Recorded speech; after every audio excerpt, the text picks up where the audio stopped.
The Great Hall of Kethver was silent. 12 species had sent their leaders to this meeting, and all of them sat waiting for High Arbiter Zolthan to speak. The Velthari were the most powerful race in the known galaxy. They had conquered world after world for thousands of years. No one had ever said no to them until now. Zolthan's body glowed with a soft blue light. This was how the Velthari showed their emotions. Blue meant he was calm, but everyone in the room knew that would change soon. He held up a small device and pressed a button. A hologram appeared in the center of the room. It showed a small planet covered in green and brown patches. "This is New Kansas," Zolthan said. "A human colony on the edge of their territory. 3 generations ago, this world was nothing but rock and poison air. The humans changed it. They made it livable. Now 8 million of them call it home." One of the other leaders, a creature with 4 arms and gray skin, leaned forward. "Why do we care about this small world?" "Because we told the humans to give it to us," Zolthan replied. "We told them to pay tribute like every other species. We told them to accept our rule." He paused. His glow shifted from blue to orange. This meant anger. They said no. Whispers filled the room. No one said no to the Velthari. It simply did not happen. The last species to refuse had been wiped out completely. Their planet was now a mining colony. Commander Vorik stood up from his seat. He was tall even for a Velthari, with sharp edges on his body that looked like natural armor. He had led dozens of conquests and never lost a single battle. "Let me take the Crimson Legion," he said. 2,000 of our best warriors. We will crush these humans and make an example of them. The other species will see what happens when anyone refuses us." Zolthan nodded slowly. "The humans have no real military. They are farmers and builders. This should be simple." Far away, on the colony world of New Kansas, Captain Danny Holt stood on the observation deck of an orbital station. He was a tall man with tired eyes and gray starting to show in his brown hair. He had joined the Colonial Defense Force 20 years ago, thinking he would never see real combat. The human colonies had been at peace for a long time. That peace was about to end. Lieutenant Maria Santos walked up behind him. She was young, maybe 25, with dark hair pulled back in a tight ponytail. She held a datapad in her hands, and her face was pale. "Sir, we have a problem." Danny did not turn around. He kept looking out the window at the planet below. He could see the lights of the main city, where his sister lived with her 2 children. He could see the farmlands to the north, where his parents had worked until they died. "Tell me," he said. Long-range sensors picked up a fleet. Velthari warships. 47 of them. Now Danny turned around. He took the datapad and looked at the numbers. 47 ships meant this was not a scouting mission. This was an invasion force. How long until they get here? 3 days, maybe 4. Danny handed the pad back to her. His mind was already working through the problem. New Kansas had a small defense force. 2,000 soldiers, mostly trained for police work and disaster response. They had some weapons, but nothing that could match Velthari technology. The aliens had been conquering worlds for longer than humans had been traveling through space. "Get me Admiral Price on a secure channel," he said, "and send a message to all defense commanders. Meeting in 2 hours." Maria nodded and hurried away. Danny turned back to the window. He thought about his grandmother, who had come to this world on the first colony ship. She used to tell him stories about what it was like back then. The air was thin and hard to breathe. The soil was full of chemicals that killed any plant they tried to grow. Half the colonists died in the first 10 years, but they did not give up. They built machines to clean the air. They brought bacteria that ate the poison in the soil. They worked and died, and worked some more until the world became green. Danny had been born outside, under an open sky. He was the first person in his family to take a breath without a mask. His grandmother had cried when she held him for the first time. "We made this world," she had told him. "We gave everything for it. Never let anyone take it from you." 2 hours later, Danny stood in front of 30 officers in the underground bunker. The room was plain and gray, built for function rather than comfort. A large screen on the wall showed the approaching Velthari fleet. "Here's what we know," Danny said. "The Velthari have never fought humans before. They think we are weak because we do not have natural weapons like claws or armor. They think we will run away because we are soft." He pressed a button, and the screen changed to show images of Velthari soldiers. They were tall creatures with hard shells covering their bodies. Their arms ended in sharp points that could cut through metal. They are stronger than us. They are faster than us. Their weapons are better than ours. One of the officers, a young man named Pete Crawford, raised his hand. "Sir, how are we supposed to win?" Danny smiled. It was not a happy smile. "We are not going to fight them the way they expect. We are not going to line up and shoot at each other until one side falls down. That is how they fight. That is how they have always won." He changed the screen again.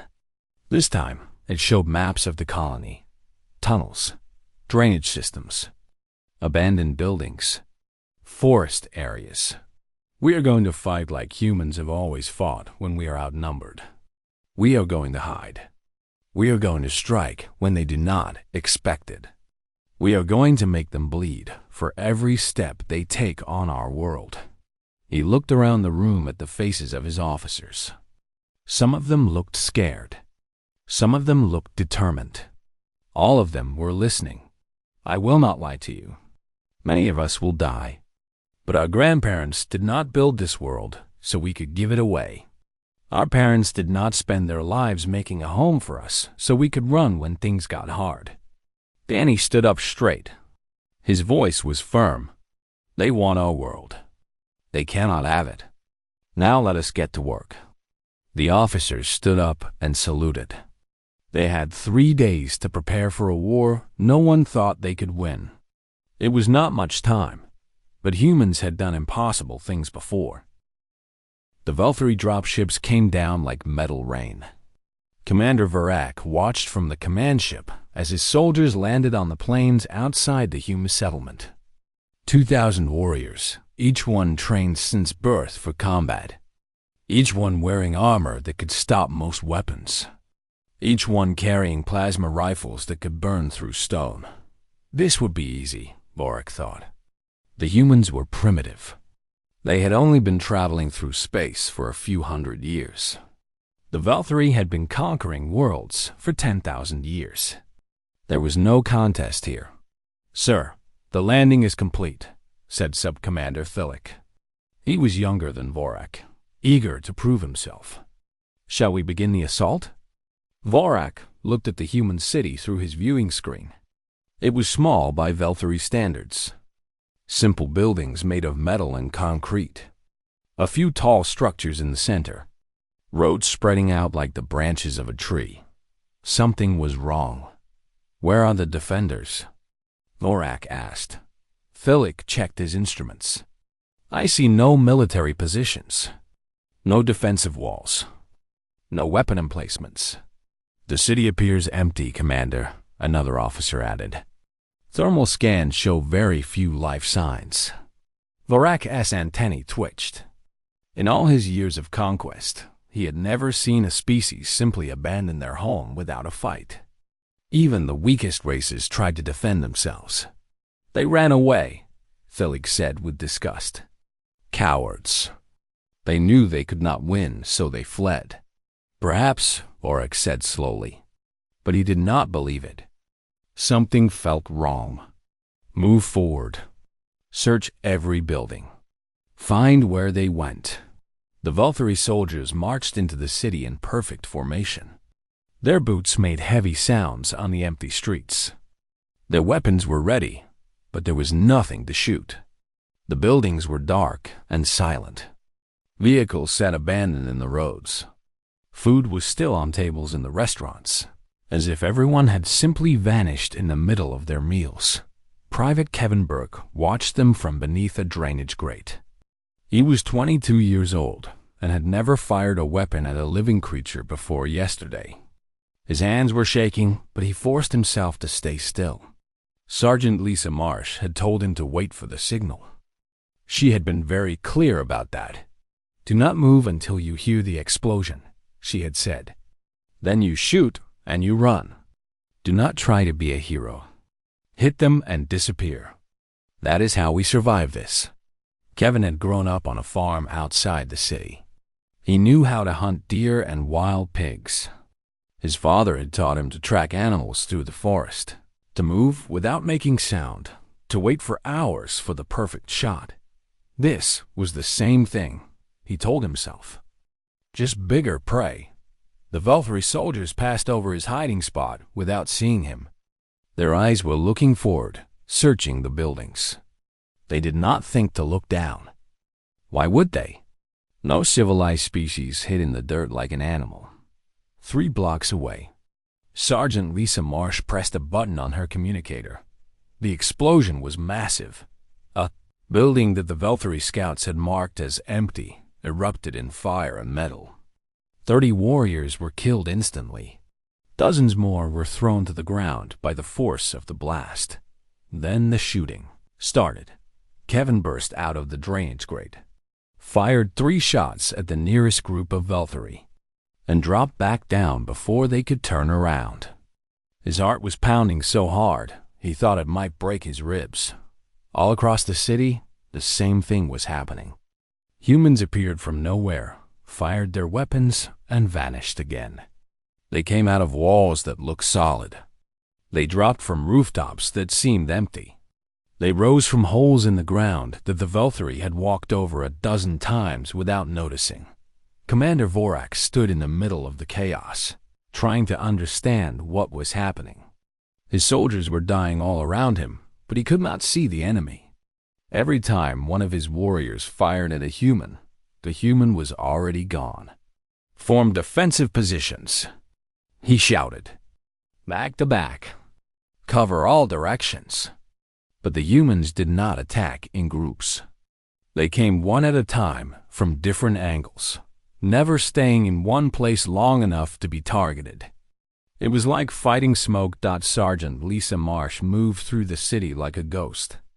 She had spent 3 days studying the streets, learning every alley and hiding spot. She knew where the shadows fell at different times of day. She knew which doors were unlocked and which walls were thin enough to hear through. She found a group of 5 Velthory soldiers who had taken cover behind an overturned vehicle. They were watching the street in front of them, waiting for an attack that would never come from that direction. Lisa climbed up the back of a nearby building using a fire escape ladder. She moved slowly, placing each foot carefully to avoid making noise. When she reached the roof, she crawled to the edge and looked down at the aliens below. 5 targets. 5 bullets. She took a deep breath and let it out slowly. Her hands were steady now. This was what she had trained for. The first Velthory fell before the others even knew they were being attacked. The second and third went down before anyone could react. The fourth managed to look up and see her, but by then her bullet was already flying. The fifth tried to run. He did not get far. Lisa slid back from the roof edge and disappeared into the building. By the time more Velthory arrived to investigate, she was 3 blocks away, setting up her next position. When night fell, the fighting finally stopped. The humans melted away into the darkness, leaving the Velthory to count their dead. Commander Vorak looked at the numbers and felt something he had never felt before. 400 of his warriors were dead. 400 of the finest soldiers in the galaxy, killed by farmers and builders who were supposed to be weak. The Velthory had killed 11 humans. Vorak sent a message to the High Council.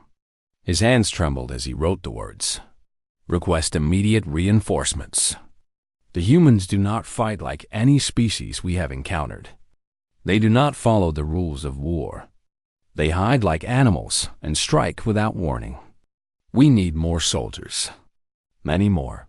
On the other side of the city, Captain Danny Holt gathered his officers in a new location. They had moved the command center 3 times during the battle, never staying in one place long enough for the enemy to find them. "Report," he said. Lieutenant Pete Crawford looked at his datapad. "We lost 11 people today. The Valkyrie lost around 400. Danny nodded. It was a good start, but he knew it would not last. The Valkyrie would learn. They would adapt.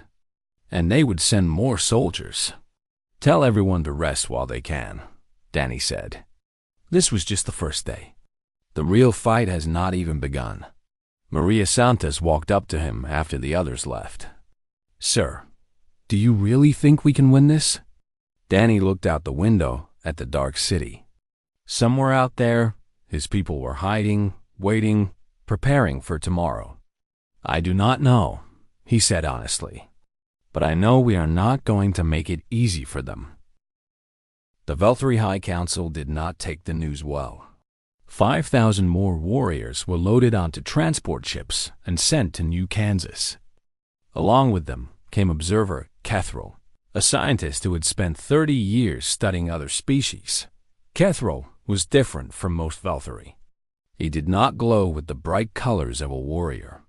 His light was soft and pale, the color of someone who spent more time thinking than fighting.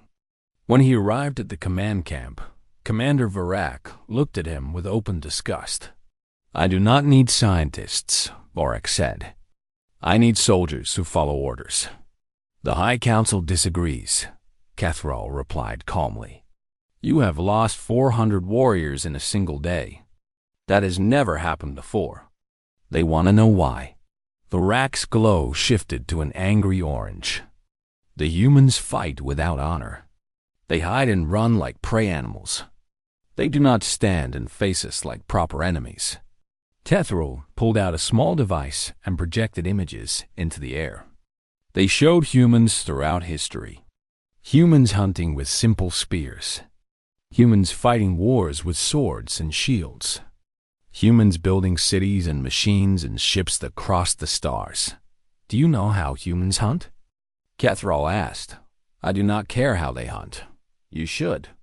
Kethril changed the image to show a human chasing an animal across a flat plain. Their ancestors did not have claws or fangs. They were not fast enough to catch prey in a sprint. So they developed a different method. They would follow an animal for hours, sometimes days. They never stopped. They never gave up. Eventually, the animal would collapse from exhaustion, and the humans would kill it. Varak stared at the image. "What is your point?" "My point is that humans do not think about war the way we do. We seek quick victories. We overwhelm our enemies with superior force.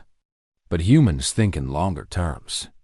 They are willing to lose battles if it means winning the war. They are willing to suffer and wait and endure." "Nonsense," Varak said.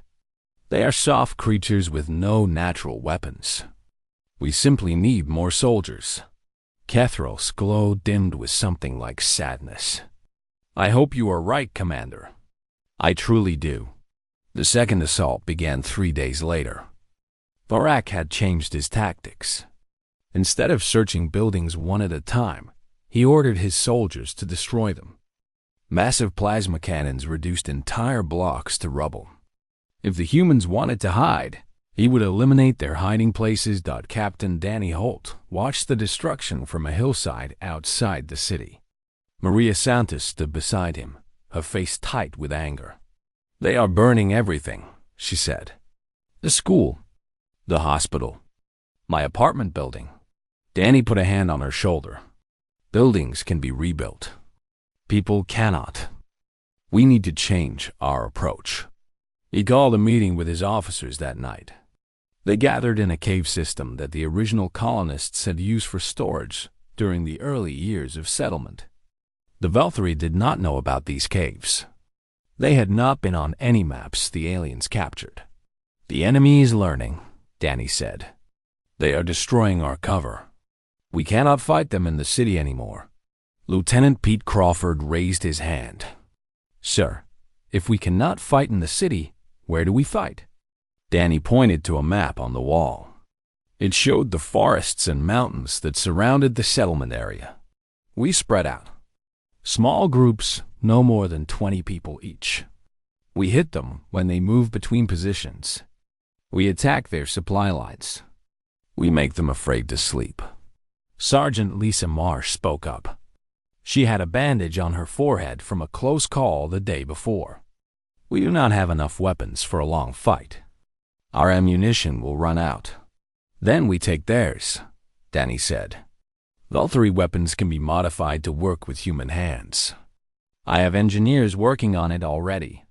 The new tactics began the next morning. The Valkyrie had set up a supply route between their landing zone and the occupied city. Trucks carrying food, weapons, and medical supplies traveled this route 3 times a day. They had guards, but not many. Why would they need guards? They controlled the area. Kevin Burke and his squad waited in the trees beside the road.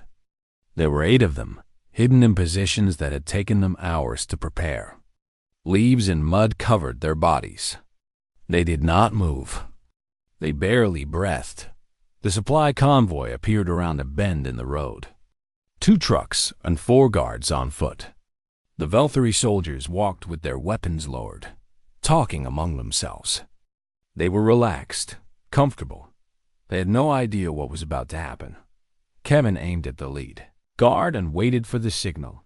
Lisa Marsh fired the first shot from her position on a small hill. The lead guard dropped. Before the others could react, the rest of the squad opened fire. In less than 10 seconds, all 4 guards were down. The truck stopped, but there was no one to defend them. Kevin and 2 others ran forward and climbed into the vehicles. The alien controls were confusing at first, but they had practiced on captured equipment.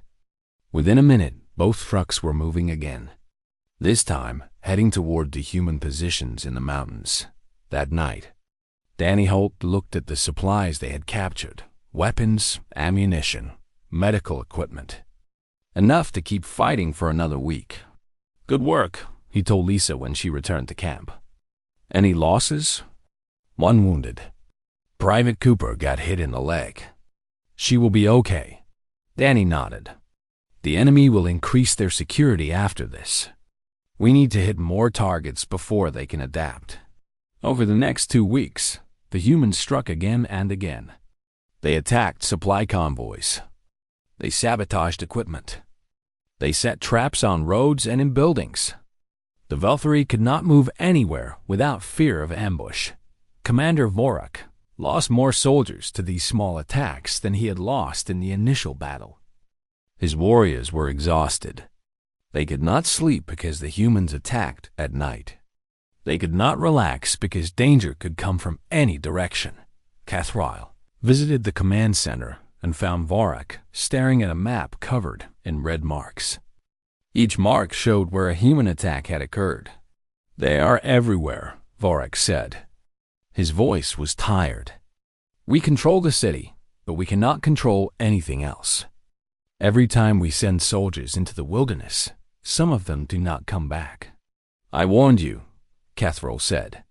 The humans do not fight to win quickly. They fight to make you tired. They fight to break your spirit. Vorak turned to look at him. What do you suggest? Send a message to the council. Tell them the truth. This war will not be won with soldiers alone. We need to understand the humans better. We need to know why they fight so hard for this world. Vorak's glow shifted to a dull gray, the color of defeat. The council will not listen. They will simply send more warriors. Then more warriors will die, Catherall said, and we will be no closer to victory. In the mountains, Danny Holt sat by a small fire with his officers. They had won another day, but he knew the real test was still coming. The Valkyrie would not give up easily. They would send more soldiers, more weapons, more resources. The humans had to be ready. Get some rest, Danny told his people.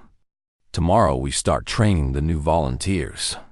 More colonists had been joining the fight every day. Farmers, teachers, doctors, engineers. Regular people who had never held a weapon before. They were scared, but they were also angry. This was their home, and they would not let it go without a fight. Danny looked up at the stars. Somewhere out there, more Veltari ships were on their way. He did not know how many. He did not know if his people could survive what was coming, but they would try. That was all any of them could do. Observer Kethrel could not sleep. Every night he lay in his quarters and thought about the humans.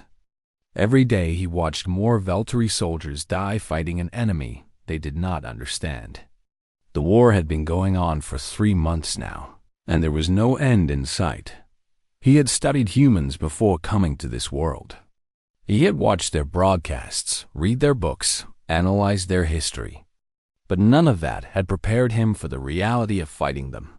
These were not the weak, soft creatures the Council had described. These were something else entirely.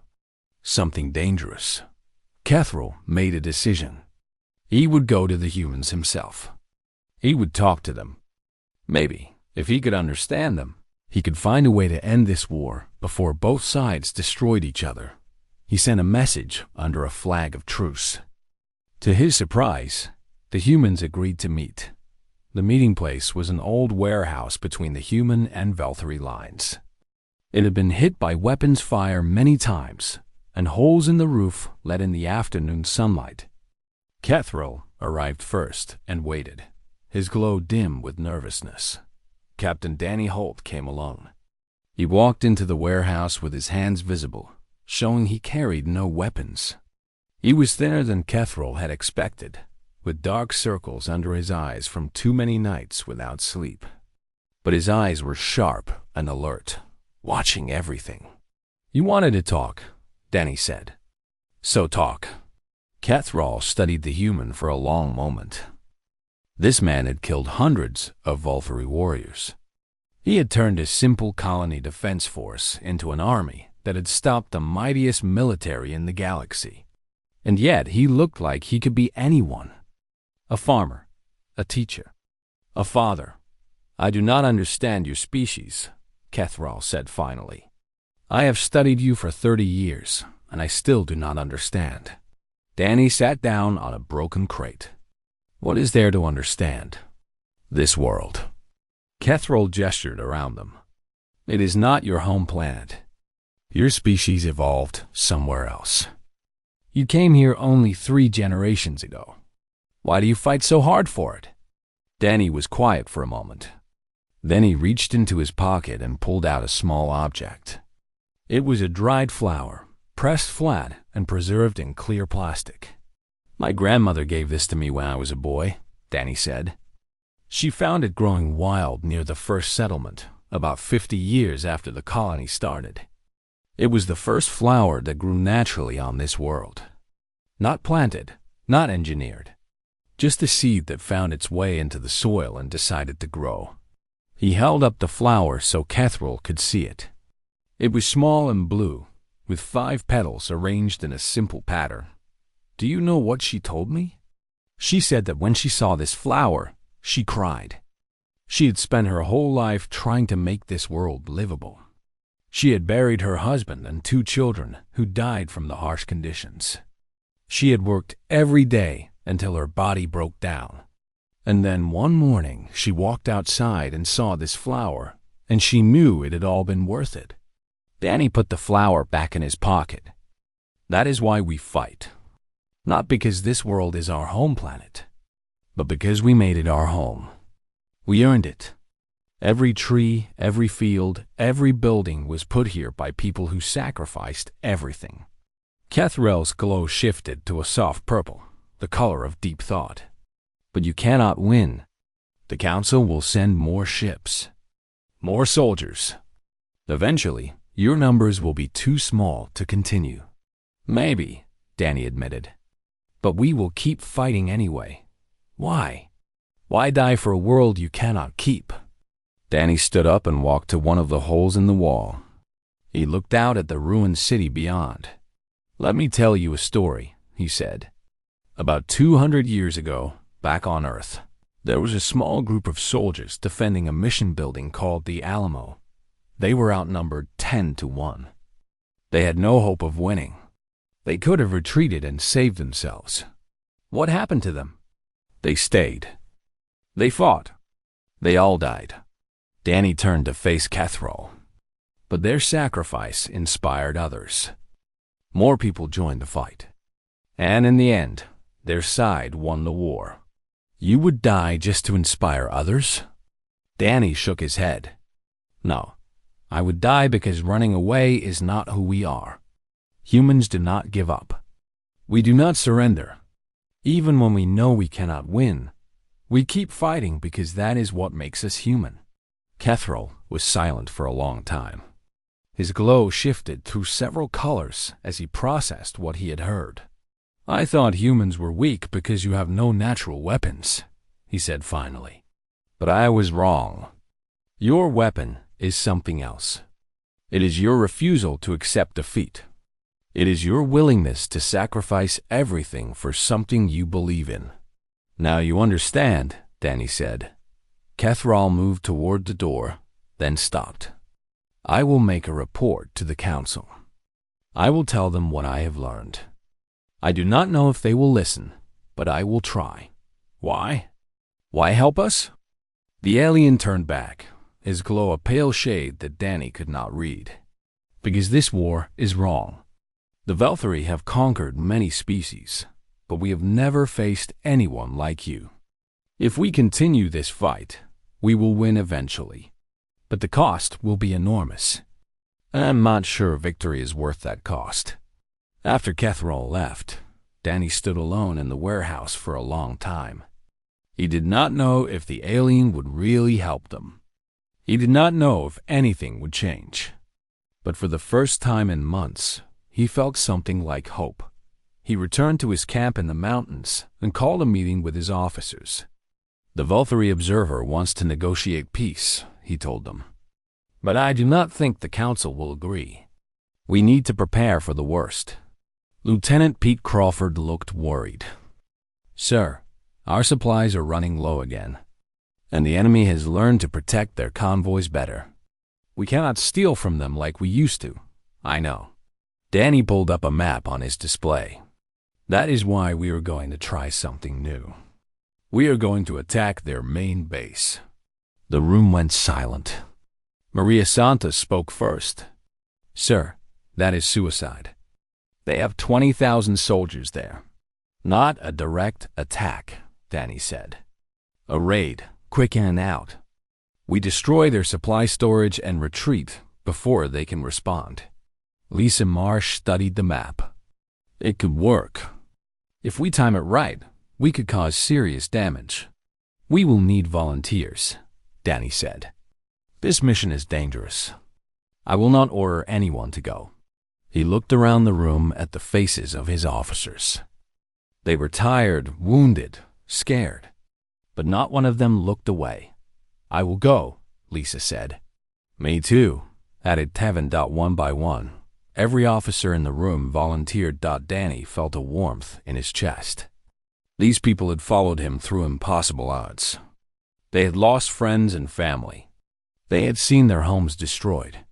And still, they were willing to fight. "All right," he said. "Let us plan this carefully. We only get one chance."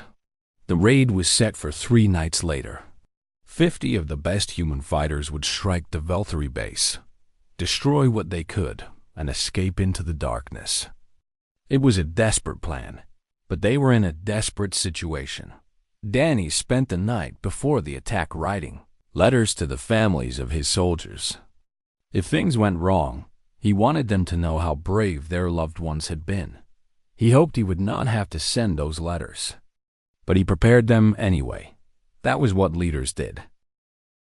The raid on the Velthari base changed everything. 50 human soldiers moved through the darkness like shadows. They had painted their faces and covered their equipment to prevent any reflection. Lisa Marsh led the way, finding paths through the enemy defenses that no one thought existed. The Velthari had built their base on flat ground, thinking it was easier to defend. They were wrong. The flatness meant there was no high ground for lookouts. The darkness meant their thermal sensors could not tell the difference between humans and the warm rocks around them. The humans reached the supply depot without being detected. Kevin Burke and his team planted explosives on the fuel tanks. Another team targeted the ammunition storage. A third group went after the communication equipment at exactly midnight. The charges went off. The explosions lit up the night sky. Fuel tanks burst into flames that rose 100 meters into the air. Ammunition cooked off in chains of smaller explosions that lasted for hours. The communication tower fell and crushed a row of transport vehicles in the chaos. The humans disappeared back into the wilderness. The Velthari lost more supplies in that single night than they had lost in the entire war so far. Commander Vorak stood in the ruins the next morning, his glow a dull gray of despair. How? He asked no one in particular. How do they keep doing this? Kethril watched from a distance. He had sent his report to the council 3 days ago. He had told them the truth about the humans. He had recommended withdrawal. As expected, they had ignored him. Now, they were sending more soldiers. 100,000 this time. The largest invasion force in Velthari history. When the new forces arrived, the war entered a new phase. The Velthari spread across the entire colony, occupying every city and town. They set up checkpoints on every road. They patrolled the forests with drones and sensors. It did not matter. The humans kept fighting. They fought in the cities, using tunnels and hidden rooms that the Velthari never found. They fought in the forests, using knowledge of the land that the aliens could not match. They fought in space, where colonists had converted mining ships into makeshift warships that struck Velthari supply lines and escaped before anyone could respond. Private Kevin Burke died 6 months into the war. He was holding a bridge while civilians escaped from an occupied town. 20 Velthari soldiers came at him, and he stopped them all. His body was found the next day, still holding his weapon, surrounded by dead enemies. His last radio transmission was simple. Tell my mom I did not run. Sergeant Lisa Marsh lost her arm to a plasma blast during a rescue mission. She spent 3 days in a hidden hospital, then demanded to return to combat. The doctors gave her a simple mechanical replacement. She named it Payback and went right back to fighting. Lieutenant Maria Santos coordinated the orbital defense until the station she was on was destroyed by Velthari warships. She ejected an escape pod and floated in space for 2 days before a patrol ship found her. When they brought her aboard, her first words were, "What did I miss? Are we still winning?" Captain Danny Holt never stopped leading. He never stopped fighting. He moved from camp to camp, always one step ahead of the enemy. He planned attacks that seemed impossible and won battles that should have been losses. The Velthari put a bounty on his head worth more than most planets. He did not care. There was work to do. The war lasted 2 years. 2 years of blood and fire and death. The Velthari sent wave after wave of soldiers, and the humans cut them down. Not because the humans were stronger, not because they had better weapons, but because they simply would not stop. Observer Kethril watched it all. He documented every battle, every tactic, every moment of human stubbornness. He sent report after report to the council, begging them to reconsider. Finally, after 2 years, they listened. High Arbiter Zoltan called an emergency session of the council. His glow was dim, almost invisible. He looked old in a way that Velthari rarely showed. "We sent our finest warriors to defeat the humans," he announced to the gathered representatives. None of them returned victorious. Many did not return at all. He displayed the casualty numbers. 60,000 Velthari soldiers dead. Another 40,000 wounded too badly to fight. The greatest military force in the galaxy had been broken against 8 million farmers and builders who refused to give up their home. I move that we seek terms of peace with the human colonies. Zoltan continued, not as conquerors, but as equals. The vote was unanimous. When the news reached New Kansas, Danny Holt was sitting in a cave that had served as his command center for the past 6 months. Lisa Marsh brought him the message, her mechanical arm clicking softly as she moved. "They are surrendering," she said. "The Velthari want peace." Danny read the message 3 times before he believed it. Then he put his head in his hands and cried. He cried for all the people they had lost. He cried for all the destruction they had suffered. He cried because it was finally over. The peace ceremony took place a month later, in the ruins of the colony's original capital. Velthari representatives came under a flag of truce and met with human leaders. They signed documents promising never to attack human worlds again. They agreed to pay compensation for the damage they had caused. Kethrol was there as an observer. After the ceremony, he approached Danny Holt. "I want to understand something," Kethrol said. "You were always outnumbered. You were always outgunned. At any point, you could have surrendered and saved thousands of lives. Why did you keep fighting?" Danny looked at him for a long moment. Then he pointed to a spot across the ruined square. Workers were there, clearing debris. In the middle of the destruction, someone had planted a small tree. It was barely more than a sapling, thin and fragile. "You see that tree?" Danny said. Someone planted it while the fighting was still going on. While buildings were burning and people were dying, someone took the time to put a seed in the ground. Kethrol looked at the tree. "Why?" "Because that is who we are. We build. We grow. We make things better. Even in the worst times, we plant trees we might never sit under. Even when everything is falling apart, we think about the future." Danny turned back to the alien. "You asked why we kept fighting. That is why. Because giving up means giving up on the future. And humans never give up on the future." Kethrol was quiet for a long time. Then, slowly, his glow shifted to a warm yellow, the Velthari color of respect. "I think," he said, "that the galaxy has much to learn from your species." Danny smiled. It was a tired smile, but a real one. "Maybe, or maybe we just need to learn to plant more trees." 5 years later, New Kansas was thriving again. The cities had been rebuilt, bigger and better than before. The forests had regrown. Children played in streets that had once been battlefields. Captain Danny Holt, now retired, stood in a park in the center of the capital. The tree that had been planted during the war was tall now, providing shade for a memorial to those who had died. His granddaughter ran up to him, laughing. She was 5 years old, born after the war ended. She had never known fear or hunger or the sound of explosions. "Grandpa, tell me the story again," she said. "The one about how we won." Danny picked her up and held her close.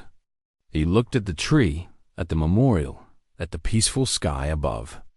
"Once upon a time," he said, "some very powerful aliens came to take our home. They thought we would be easy to beat because we were small and had no claws or armor. But they were wrong," his granddaughter said, having heard this story many times before. "Yes, they were wrong, because they did not understand the most important thing about humans." "What is that?" Danny smiled and pointed at the tree. "We never give up. No matter how hard things get, no matter how impossible it seems, we keep fighting. We keep building. We keep planting trees." His granddaughter nodded seriously, as if this was the most important lesson in the world. Maybe it was Dot in the distance. A Velthari trade ship passed overhead, one of many that now visited human worlds in peace. The war was over. The future had begun, and the tree kept growing toward the sky.